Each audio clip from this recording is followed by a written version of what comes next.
आलोक sir आप लोगों के लिए इतना 15 दिन से कैंप वगैरह कर रहे हैं, तो आई थिंक उनका बहुत बड़ा कंट्रीब्यूशन है, क्योंकि ग्रामीण क्षेत्रों में जाकर के कोई व्यक्ति काम नहीं करना चाहता। तो सबसे पहले मैं थोड़ा सा अपने बारे में बता दूं आप लोगों को कि ये जो क्या होता है, कोई डिस्ट्रिक्ट होता है ना, डिस्ट्रिक्ट यानी जिला, तो अपना जिला कौन सा है बताएंगे कोई? ग्वालियर। Very good. तो ग्वालियर जो जिला है ये कुछ तहसील में बटा हुआ है, ब्लॉक में बटा हुआ है, ऑलमोस्ट तहसील और ब्लॉक एक जैसे ही होते हैं। तो आप बता सकते हैं कि हमारा ब्लॉक कौन सा है? मुरार। Very good. किसने जवाब दिया? खड़े हो जाओ, ताली बजाओ इनके लिए। क्या नाम है बेटा आपका? सारांश। बहुत बढ़िया, बैठ जाओ बेटा। और भी कोई बता सकते हैं? जैसे मुरार है, मुरार के अलावा और कौन कौन है ग्वालियर में? कुछ और नाम बता पाएंगे ब्लॉक के? अच्छा, भितरवार का नाम सुना है? डबरा का नाम सुना है? हाँ, तो और घाटी गांव। तो ये भी क्या है, जैसे मुरार ब्लॉक है वैसे ये भी ब्लॉक है। तो अपने ग्वालियर में 4 ब्लॉक हैं, बाकी जो एरिया आता है वो नगर निगम ग्वालियर का आता है।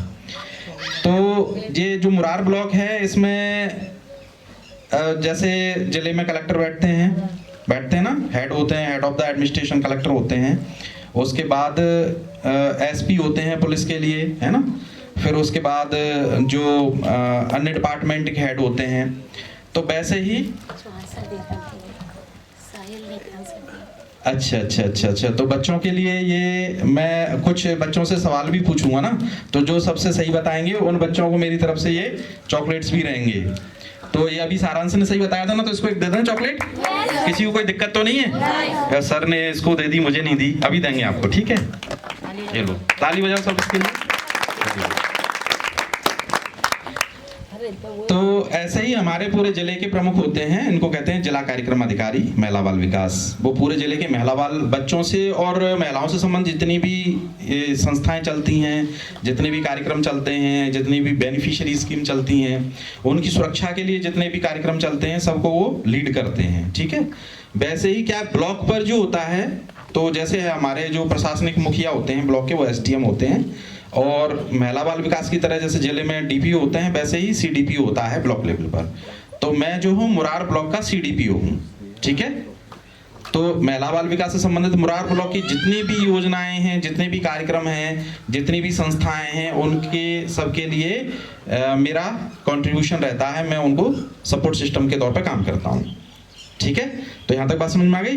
तो अब अगर आपसे इसमें अपन कुछ बातें करेंगे और पूछेंगे कि अभी मैडम ने जैसे बताया आप लोगों को, तो हम क्या काम करते हैं। तो जैसे आपने देखा होगा कि पुलिस के थाने बने होते हैं जगह जगह, आप सब लोगों ने देखे हैं। अच्छा, ये बताइए इस क्षेत्र का थाना कौन सा है? कौन बताए? बिजौली थाना, ठीक है। सबसे पहले किसने बताया? इसने बताया। तो खड़े हो जाइए, इसके लिए एक चॉकलेट दो भाई। कल विजिट किया था सर हम लोग। हाँ, क्या नाम है बेटा आपका? गीतांजलि। तो गीतांजलि के लिए तालियां हो जाएं, ठीक है। तो सभी ने बताया, लेकिन सबसे पहले उसने बताया, इसलिए, ठीक है। तो बिजौली थाना है। ऐसे ही आपका हमारे जो होते हैं हर एक गांव में आंगनवाड़ी सेंटर्स होते हैं, ठीक है। तो आंगनवाड़ी सेंटर बेसिकली क्या काम करते हैं? ये बच्चों के लिए ही काम करते हैं और बच्चों के पैदा होने से पहले काम स्टार्ट कर देते हैं। तो जैसे आपने देखा होगा कि गांव में जो प्रेग्नेंट लेडीज होती है ना, तो प्रेग्नेंट लेडी को कोई दिक्कत ना हो जाए, उसको एनीमिक ना हो जाए, वो मतलब कभी कभी होता है कि बहुत कमजोरी आ जाती है जिसकी वजह से उनकी जान को खतरा रहता है, ठीक है। तो प्रेग्नेंट लेडी को कोई इस तरीके की समस्या ना हो जाए, उसके घर में जो बच्चा पल रहा है वो किसी बीमारी की वजह से डैमेज ना हो जाए, खत्म ना हो जाए, तो उसको टीके लगते हैं, इंजेक्शन। अच्छा, किसको इंजेक्शन लगवाने में डर नहीं लगता? सभी को। वेरी गुड, ये तो काफी ब्रेव है। आपने हाथ खड़ा नहीं किया। आपको डर लगता है इंजेक्शन से? क्यों लगता है? अच्छा, दर्द होता है इसलिए। बाकी मतलब इसका मतलब है कि आप सबको दर्द नहीं होता है, इसको दर्द होता है। ठीक है। तो वो इंजेक्शन लगाने का काम कहाँ करते हैं? आंगनवाड़ी सेंटर्स पे करते हैं, प्रेग्नेंट वीमेंस को। इसके अलावा उनको एक पैकेट दलिया या खिचड़ी का भी दिया जाता है। पर यहाँ पे मिलता ही नहीं है, खुद खा जाते हैं।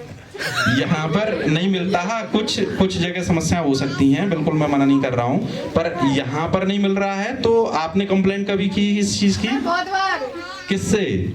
आंगनवाड़ी उनसे कहते हैं। अच्छा, वो भी बताएंगे। अगर आपको नहीं आता है तो आप कहाँ कंप्लेंट कर सकते हैं, वो भी हम आपको बताएंगे, ठीक है? तो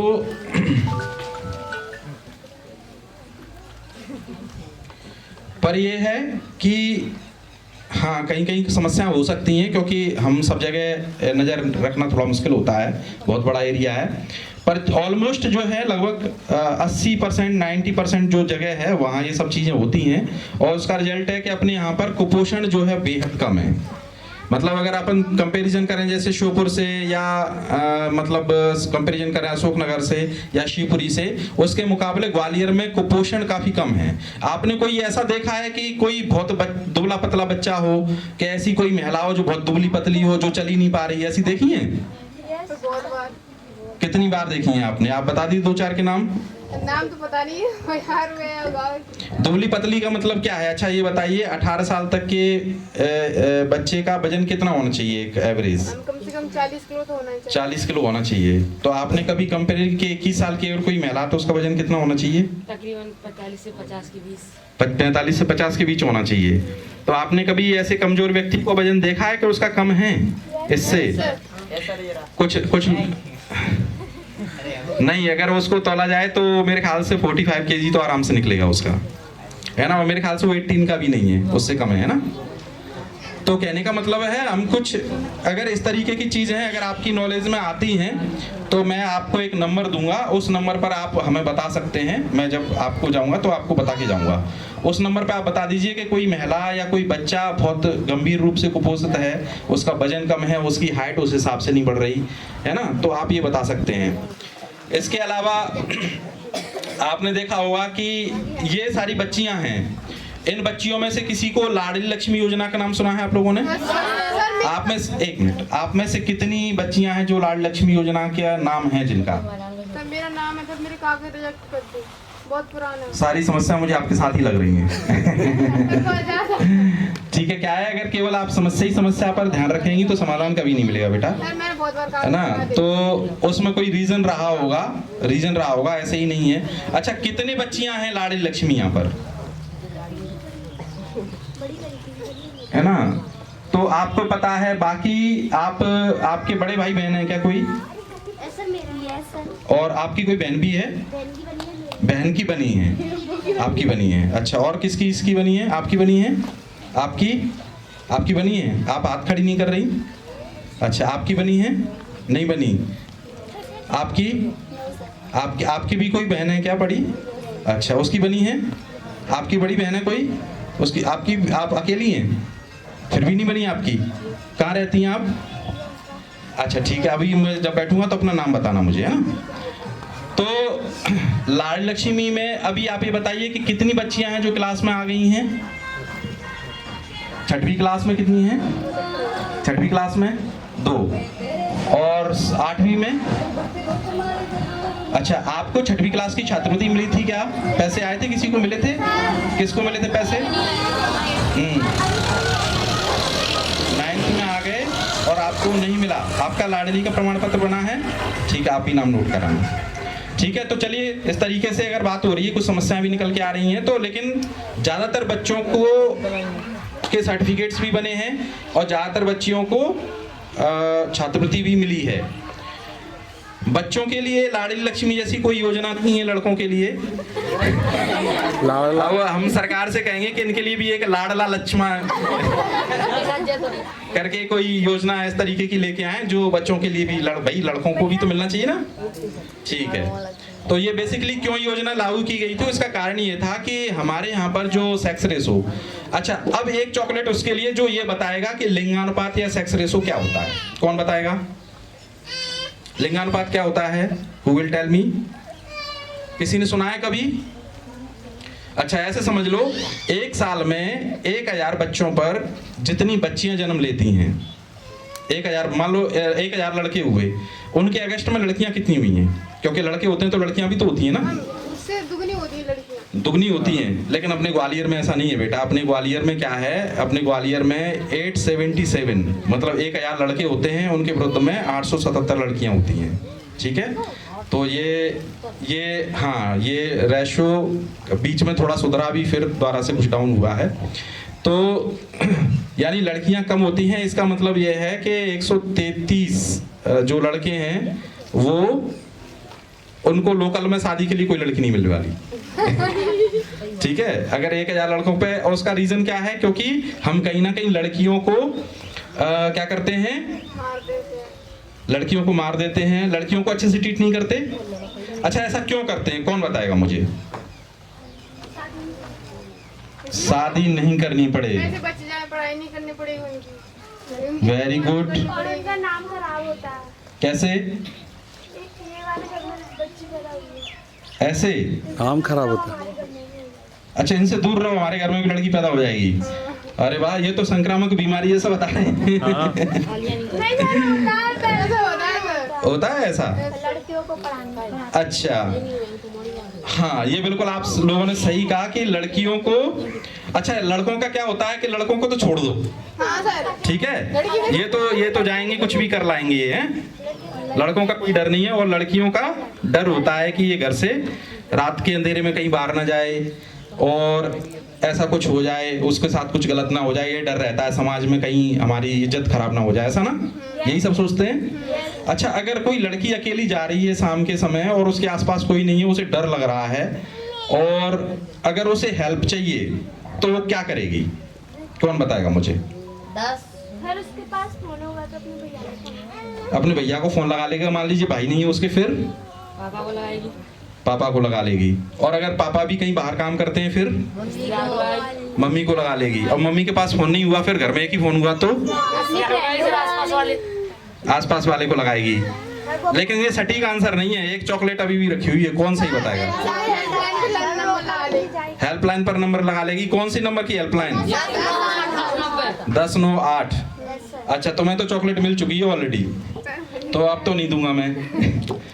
अच्छा, सब लोगों ने बताया तो ठीक है। अभी अगर 1098 पे अपन ने लगा लिया तो उससे क्या होगा, कौन बताएगा? कैसे हो जाएगी मदद? कौन आएगा मदद करने के लिए? किसको फोन लगाया आपने? जी बिल्कुल सही, महिला बाल विकास को फोन लगा। ये 1098 महिला बाल विकास के पास जाएगा, टीम आएगी और आपसे फोन पर समस्या पूछेंगे कि क्या बात है, फिर उसके बाद आपकी हेल्प करने के लिए टीम आ जाएगी। तो एक तरीके से ये क्या सुरक्षा तंत्र है, बच्चियों के लिए भी, महिलाओं के लिए भी और बच्चों के लिए भी जो बिलो 18 ईयर्स 18 साल से कम है। मैडम ने बताया 0 से 18 साल तक का बच्चा माना जाता है, ठीक है। तो बच्चों से रिलेटेड कोई भी समस्या है तो आप 10098 पर कॉल कर सकते हैं। इसके अलावा 100 डायल 100 तो है ही, इमरजेंसी में वो भी है, ठीक है। तो आप इस तरीके से काम कर सकते हैं।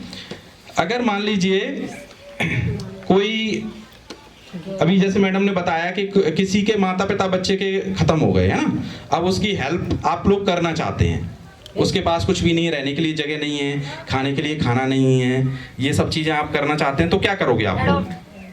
उसको अडॉप्ट कर लोगे? खड़े हो जाओ, खड़े हो जाओ, खड़े हो जाओ। कौन अडॉप्ट कर लोगे? अडॉप्ट कौन करता है? जिसके पास बच्चे नहीं होते वो। जिसके, तुम्हारे पास बच्चे नहीं है? नहीं, तुम तो कह रहे थे ना अडॉप्ट कर लोगे, अब अडॉप्ट तो किसी की इच्छा अनुसार कर सकता है ना अडॉप्ट। हाँ, कोई अडॉप्ट दूसरा व्यक्ति कर सकता है। अच्छा, मुझे लगा कि तुम चाहते हो कि तुम कर लो किसी को। ठीक ठीक ठीक, वेरी गुड, ये भी हो सकता है। पर ऐसी जगहें भी हैं, कुछ ऐसी संस्थाएं भी हैं जहां पर क्या है, ऐसे बच्चों के लिए है। और हमारे विभाग में एक योजना चलती है और उस योजना का नाम है स्पॉन्सरशिप, ठीक है। सुनो जरा ध्यान से सुन लो, क्या है योजना का नाम? स्पॉन्सरशिप। क्या होता है इसमें? मान लो किसी के माता पिता में से कोई एक व्यक्ति गुजर गया जो कमाने वाला था, मान लो किसी के पिताजी खत्म हो गए और वही कमाते थे। अब उसकी पारिवारिक स्थिति खराब है, माता कुछ और नहीं कर पाती, वो तो गृहिणी है, केवल खाना बना पाती हैं, घर का काम कर पाती हैं। तो अब ऐसी स्थिति में अगर वो 18 साल से कम है और वो पढ़ाई वगैरह करना चाहता है, बच्चा आगे बढ़ना चाहता है, लेकिन उसके पास खर्चे के लिए पैसे नहीं है, तो अपन क्या कर सकते हैं,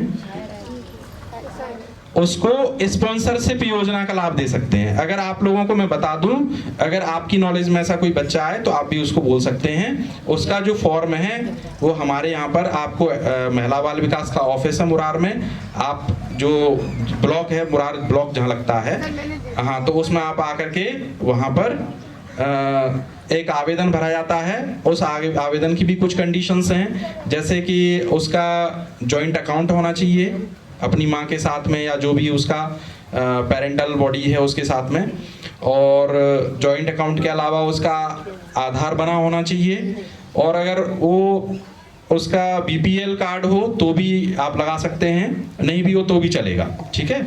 उसके जो किस स्कूल में वो पढ़ रहा है, एडमिशन किस स्कूल में है, उसकी भी डिटेल आप उसमें लगा सकते हैं। तो ये एक पासपोर्ट साइज का फोटो, इतना सारा डॉक्यूमेंट उसमें लगता है।